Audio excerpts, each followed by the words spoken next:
to our 29th annual Holy Convocation. This is night 8 of It's Time to Make a Choice, Part 2.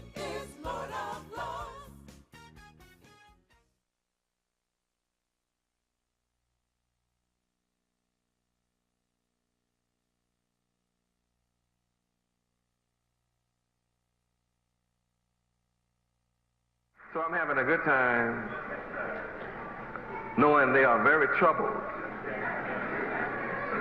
because I grew up in that name, but somehow I escaped. All of you in here grew up under that name, but somehow you escaped to find out the true and only name of the Creator, Yahweh.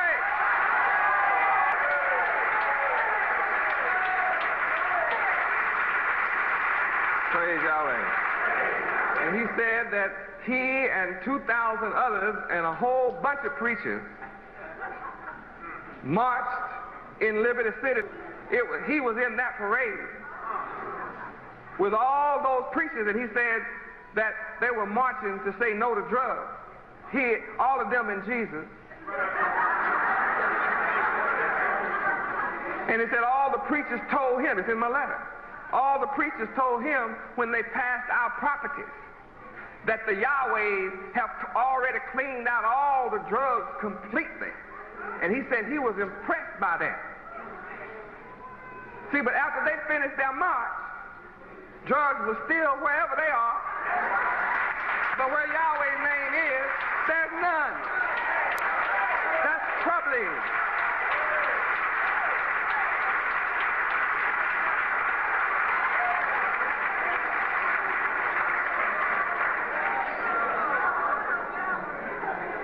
Now, smart people would choose which God to follow. Tabernacle of Yahweh is with the nation of Yahweh, the tribe of Judah, those who accept the challenge of living up to the attributes of Yahweh's name. The principles of Yahweh are being established among the elect, the chosen, you that choose to serve and worship Yahweh. That's who this is for. The principles of Yahweh are being established through the elect, the chosen. Among this select group, you, the chosen ones, will the elements of communication with Yahweh be revealed. Let's go to Deuteronomy 29. Deuteronomy chapter 29. 29 verse 29.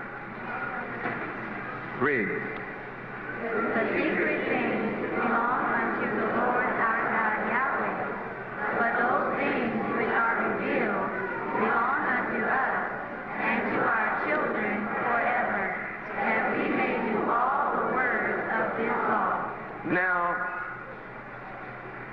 stop for a moment and think. Consider. The secret things of Yahweh are going to be revealed to you. The secret things of creation, of the Creator, the secret things of creation, the secret things belong unto Yahweh.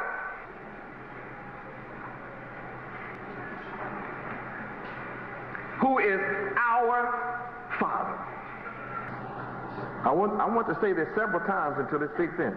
The secret things belong to our Father, Yahweh. Now, by now, some of you have an appreciation for that which is secret.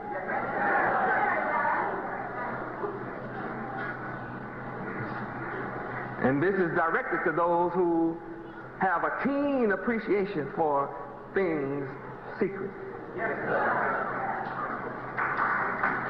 Very, very, very fine point being drawn here.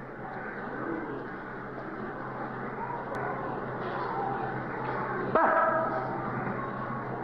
those secrets of Yahweh that belong to Yahweh, once he reveals them to you who are chosen, they become your private property, your personal private possessions that are to be secret with you.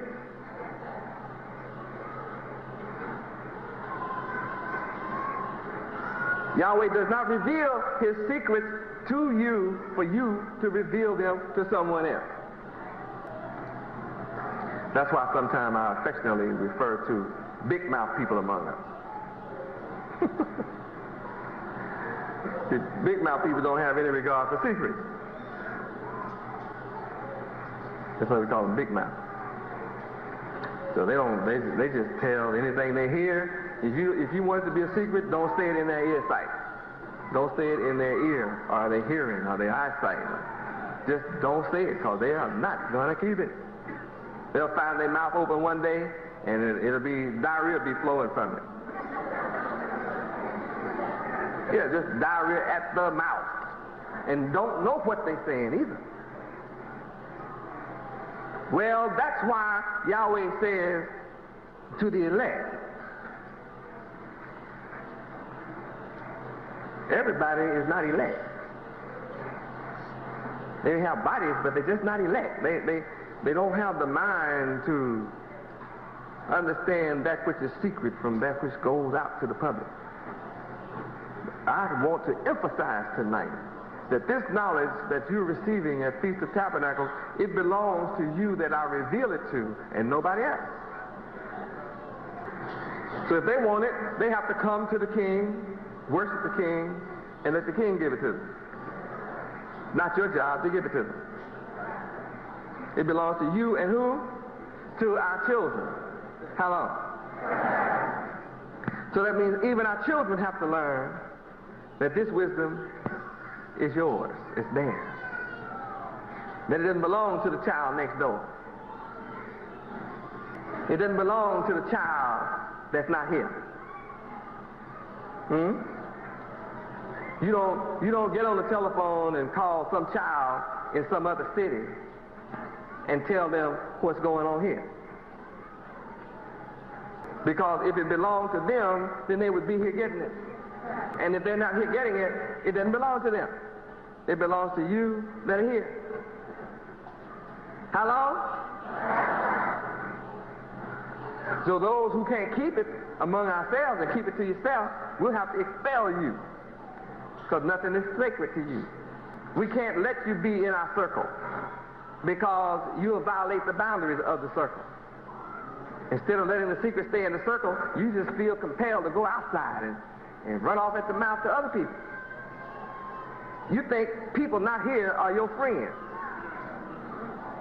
You think everybody, you still believe in the skin color game. We have so many of us are still sick with that. You think everybody dark is your brother. So you want to help your brother because you think he is. Dark skin does not qualify anybody to be your brother. They will get you killed.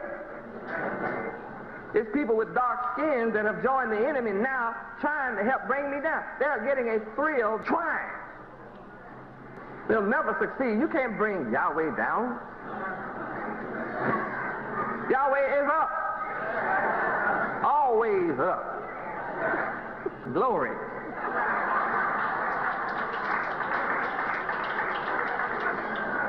Yahweh's powerful too. He had an earthquake in Missouri and Ohio and 7 states up there. He shook them up. You better be glad you down here, because he showed. Yeah, Yahweh shook the earth up there. It's just warming up. You know, he's just warming up different parts of the country because he's going to shake it. He's got something in store, boy. You better believe it.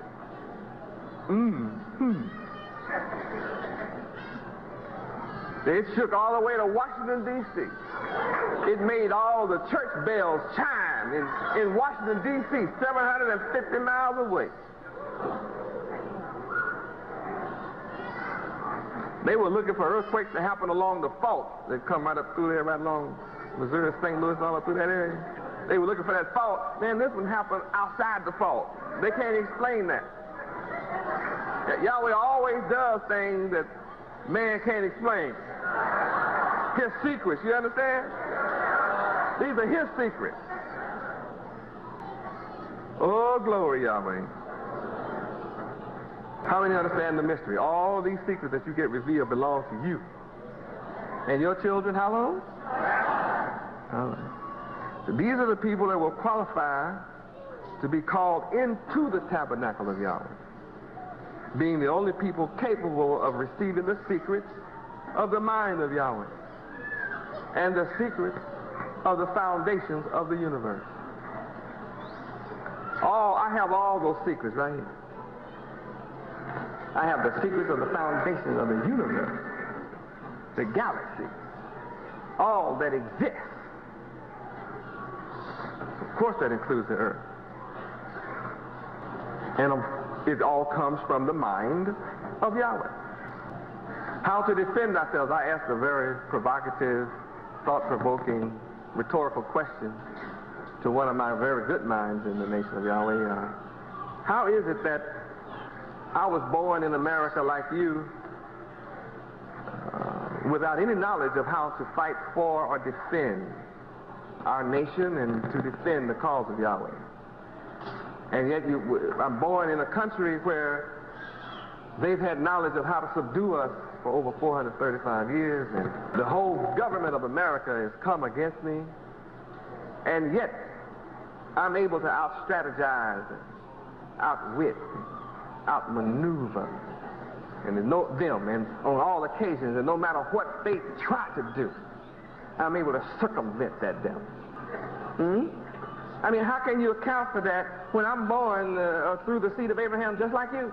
I haven't had any training on called devil fighting.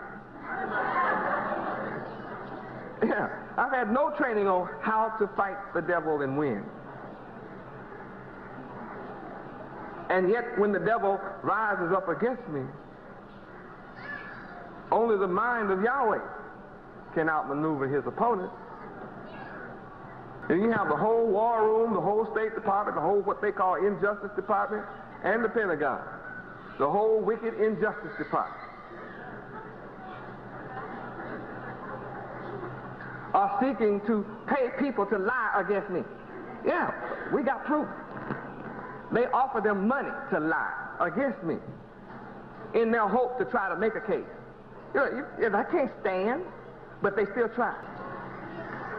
And no matter what the enemy of Yahweh tries, he sits in heaven, laughs at them, and holds them in derision.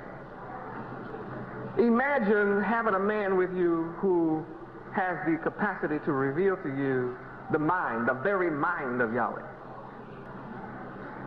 Imagine having one who dwells with you who is able and has the capacity to reveal to you the very foundations of the universe.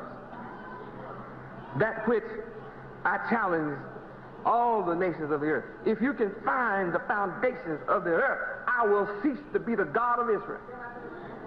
Jeremiah 31. Jeremiah 31. Verse 37. Now you think about this scripture. Read. Thus says the Lord Yahweh, if heaven above can be measured, and the foundations of the earth searched out beneath, I will also cast off all the seed of Israel for all that they have done, saith the Lord Yahweh.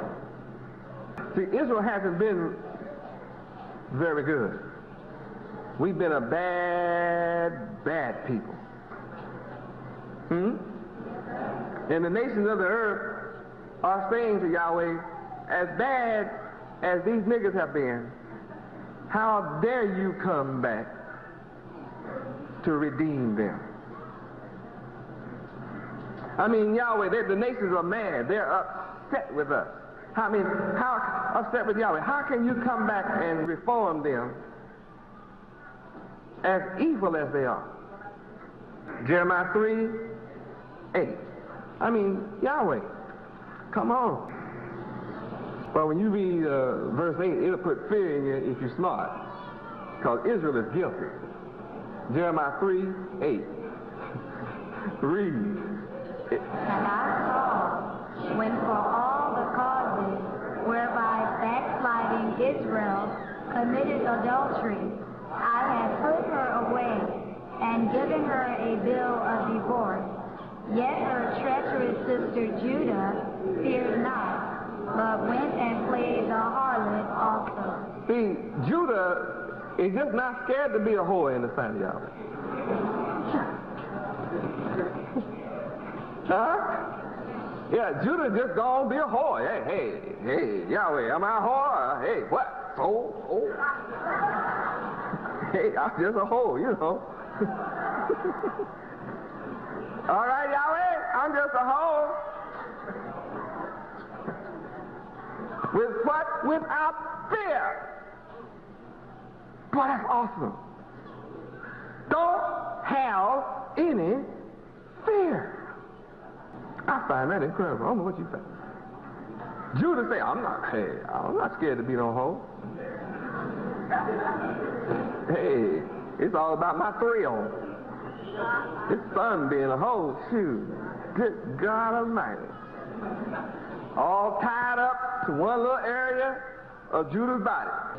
But anyway, Judah played the whore. You see it, right? I can dramatize it. I can take it over. I can go over it for long periods of time. But this is just the fact.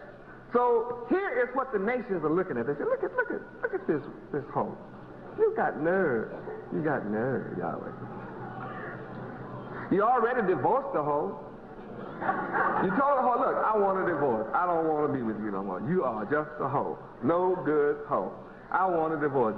Hey, love being a hoe, you know. Divorce me. Divorce me. I'm so real, boy. And adulterous hoe, too, right? Yeah, adulterous hoe. Say, hey, good. Being a hoe is so sweet. No fear at all. Y'all would say, okay, I'll divorce you then, hoe. Gave it to her, too. The hoe didn't care. She go right on home. Hey, you divorced me, so I'm just a hoe. Yeah. You know, hey, we keep on doing what we've been doing. I'm just a hoe anyway. Yahweh gave her a little piece of paper and went on. Then the nation said, Yahweh, but Judah is a hoe. Have never feared you. Have no fear of you. When the hoe hear the word, the hoe is very conscious. But the desire of whoredom is so strong. You know, it's all tied up in, symbolized in the woman. You know, hey, I don't care about nothing. It's what I want to do. When I want to do it, I'm getting ready to do it.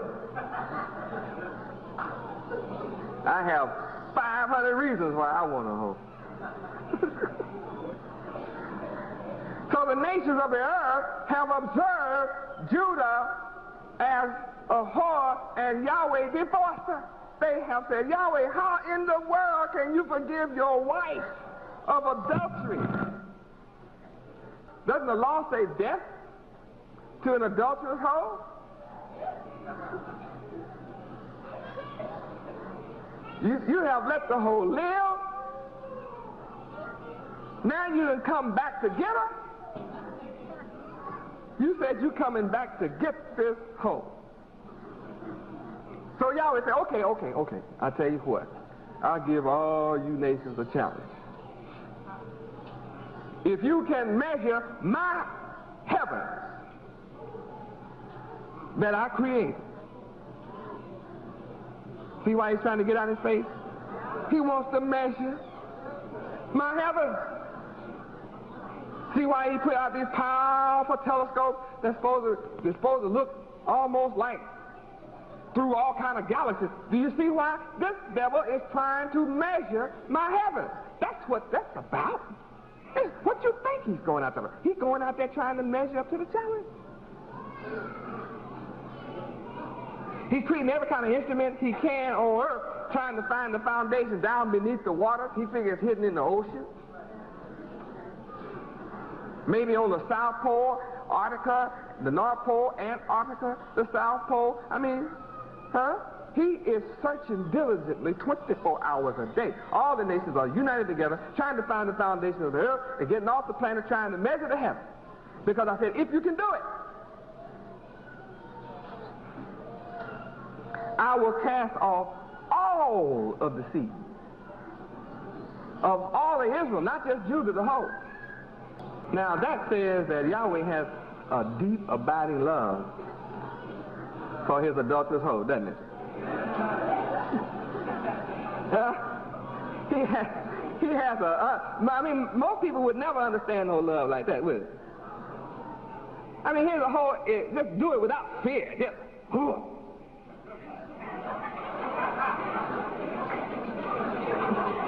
in your face. Yeah, I'm a hoe. That's nerve, isn't it? And then the man, Yahweh come back and say, okay, I'm going to take you back. I'm going to forgive you of your heart. What kind of, boy, that takes some kind of love that folks, I don't know how many folks would understand that. Brother, that'd be kind of rough, wouldn't it? I mean, your wife do a number and do a whole number in your face and don't show no fear. You'd be on a killing pad, wouldn't you? You'd be on a war pad, boy. What in the what? And then talk about take her back. The brother about her.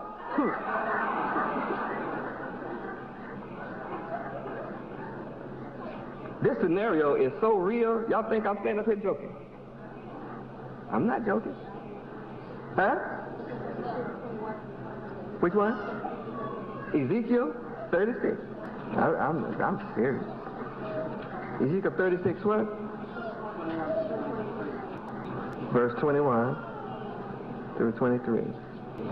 Now, this is going to explain where my pity comes from.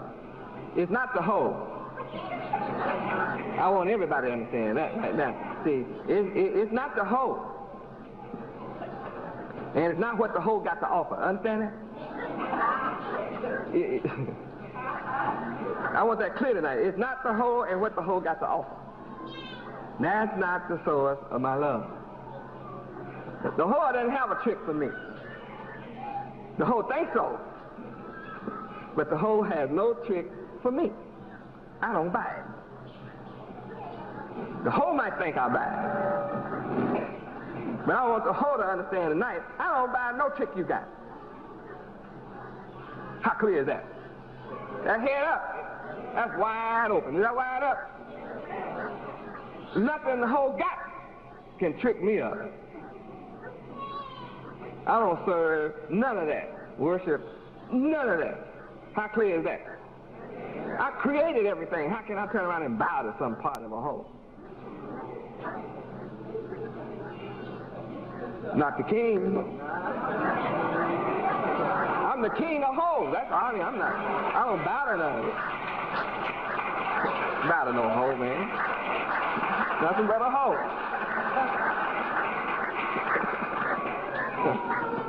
They might trip some of you brothers up. Poor man lay one of those chaps and trick some of y'all up, but the hoe can't chap me. I'm going to show you why I am back redeeming Judah, the harlot. Read.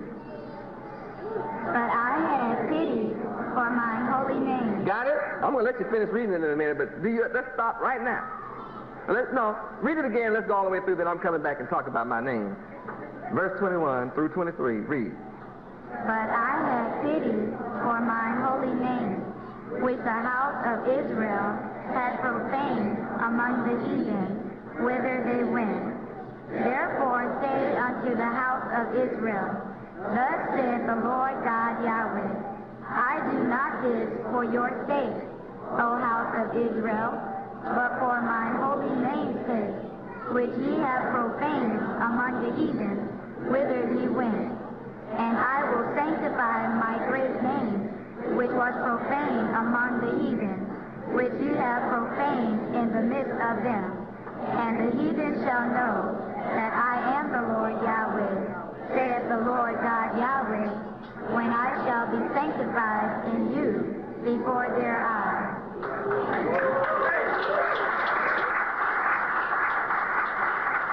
I think the word explains itself beautifully. I don't think I have to really go into this one. Huh? I think everybody understands that the work I'm doing among you today is not for your sake, because you are not worthy. Period. It's definitely not for your sake. But what? My holy name's sake. So don't get all puffed up with pride thinking that you somebody big and that you have something good going on. You still a hoe. And I'm here to tell you, you don't have nothing good going on for me. Because I can do without whatever you got going. Bet your bippy. I created one, create me another one. Oh, yes. Hear me well? Yes. It's not for your sake, so don't puff yourself up.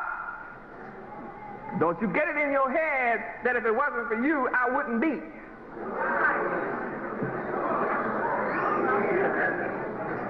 Yeah, oh yeah. Paul gets to thinking like that. Find out that you are important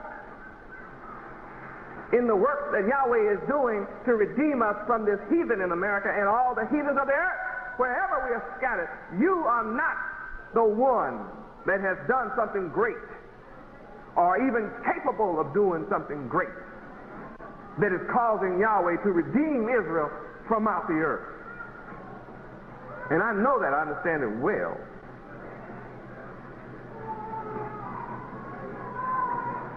If you want me to fire you, you start acting like I can't get along without you, or you're so important that things will get bad if I don't have you. No, I can assure you things will get better after I fire you.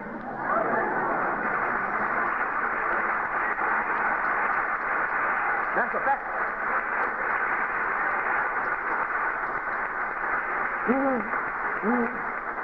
There's nothing that any one of you in my life is doing anything that I can't do better without you.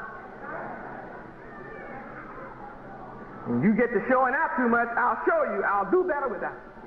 That's what I'll show you. So you just be humble to the will of Yahweh. And don't get too much self-pride going for yourself. Start thinking that you can. You know how people can be sometimes, especially women. They can get real haughty sometimes. They get real haughty. I understand you, darling, when you want to be important. So just don't get carried away. When I tell you that you're important, just say, praise Yahweh. And let it hang right there. Just say, praise Yahweh. Don't you get that too serious in your head. If you let that go to your head, I'm going to tap you up sooner or later. Trip you up. I'm going to get you in your least unsuspecting moment. Clear to everybody. There's only one that's important. Who is it? Right.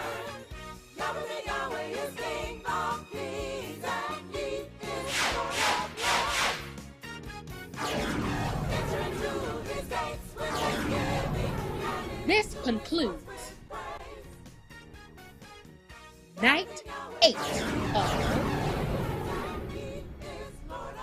It's Time to Make a Choice Part 2.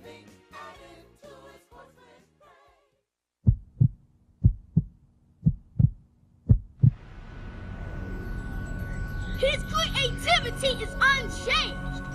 What he did yesterday, he can do today. What he does today, he can do tomorrow. What he does tomorrow, he can do forever. Let the earth rejoice, for the remission of sin is now paid through the ultimate sacrifice of the Holy Lamb, the worthy Lamb, Yahweh ben Yahweh. Sing praises unto the Lord Yahweh ben Yahweh. Extol him that ride upon the heavens by his name, Yahweh ben Yahweh. Hosanna! Hosanna! Blessed be the King Yahweh ben Yahweh, who rules today, tomorrow, and forever. Yahweh ben Yahweh is king of the whole universe. And his Father let it be known to all life and this galaxy and all others in and out of this universe. Yahweh ben Yahweh deserves to see his life work come into complete existence through our characters and our behaviors. Does not Yahweh ben Yahweh deserve this, Israel? Israel, now is not the time to be faint of heart. Now is not the time to be caught in the snares of this world. And now is not the time to wonder what the future holds. Oh, but it will be a new day at his second coming. At his second coming, he won't be taking a vow of poverty. At his second coming, he won't be silent like a lamb led to the slaughter. At his second coming, he won't be smitten or mocked or persecuted. That phase is over and done.